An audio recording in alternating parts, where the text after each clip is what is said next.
Hello everyone and welcome to the do's and don'ts of popsicle stick model building.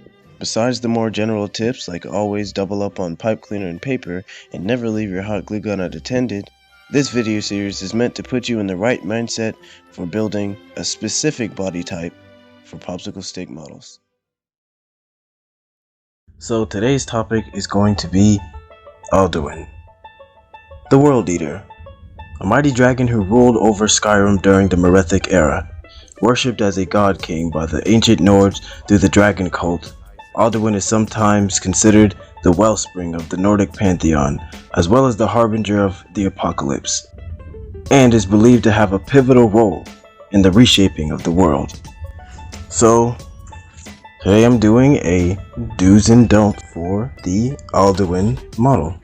I'm doing this specifically because he does have slight differences as far as, things I will discuss later compared to the Monster Hunter models.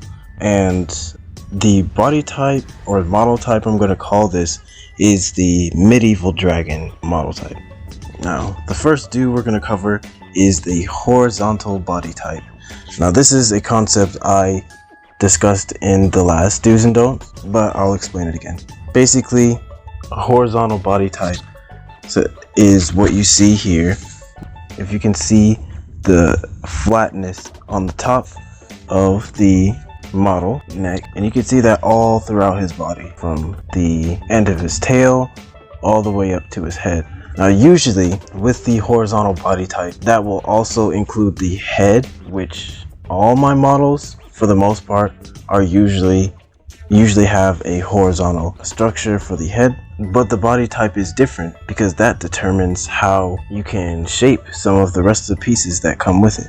And I used a horizontal body type, one being that Alduin has not necessarily a slim body type, so in order to fill all the areas out so that he has some width to him, that's where I put the horizontal body type in. This is the Tsitsuyaku, and if you can see the direction right here, how this model's popsicle sticks are in a vertical position, this is the opposite of the horizontal, of course. Now for the second do, I'm going to talk about reinforcing the spikes. This is very important because when a model has a lot of spikes or protruding figures like this off of its body, it's very important to make sure that they're secure. You can do that in several different ways. There are some easy ways, there's some difficult ways. There's some ways that are just more practical depending on how the spikes or protruding figures are shaped. But here is one way, and that is on the neck. Now if you can see, I have the popsicle stick, of course, cut into a scale like shape, and then I glue it down with some hot glue, and then in order to reinforce that, I put a little piece of popsicle stick right behind it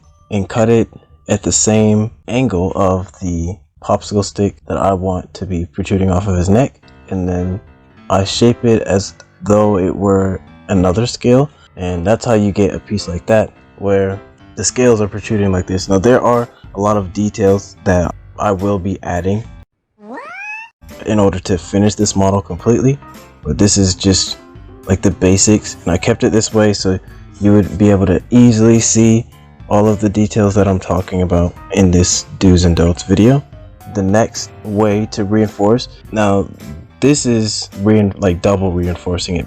Basically what you see here is I have a flat surface, which is like a popsicle stick surface, kind of like this, and then basically you do this, you have a protruding scale or something, I'm just going to call them protrusions, coming off of that surface, and then what you do is you basically just glue around it and you just let it cool down so it hardens, and then what you do is you take more popsicle sticks and you cut them however you want, and then you put them on each side of that protrusion, and then you glue on top of that and let it cool, and you're like sandwiching in the base. On the sides, it's more so popsicle sticks that are reinforced, like this protrusion right here.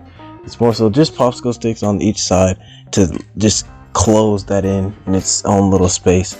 Now another way to do protrusions is this is just like a very simple way to do it. It's the simplest way, and it's also like the least reliable.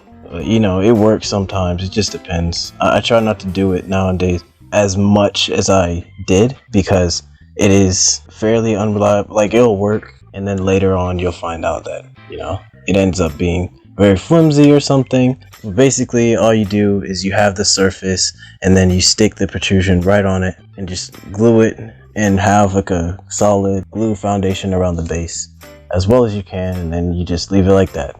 The next thing I'm going to talk about is the don'ts. Don't make triple segmented wings. Now I'm going to put him aside right here, and I'm going to bring up the Bowser Goose.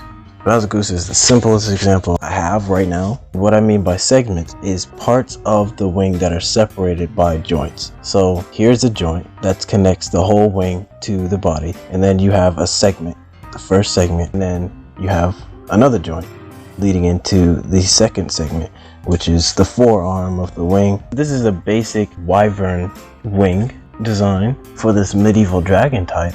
They not only have two legs, but they also walk on their wings without paws or hands, whatever the case may be, on their wings. And so in order to replace that, you have the first segment, you have the second segment, and then you're going to have one segment that's going to be grounded. So whenever the wings are folded and it's on the ground and it's walking around, this will be the segment that's on the ground, acts as a base for the wing. For this don't, instead of a 3-segmented wing design, you have a 4-segmented wing design. And for the final don't is don't make the body first. Now this is a simple thing that can be attributed to pretty much any other model, and it's just naturally good. I'm probably going to say this in several other videos too, because it's so important. Or when you do the body and then you do the head and they're proportionally incorrect, then one of them's gonna have to change. If the head is too large, it will look goofy, of course, on the model. But yeah, that's basically it. I think it's important to focus on the head as well as far as the detail goes, especially for Alduin specifically. He's a talking dragon, and that is my do's and don'ts of the medieval dragon body type, aka the Alduin model. Hope you guys have a good day. I'll see you next time.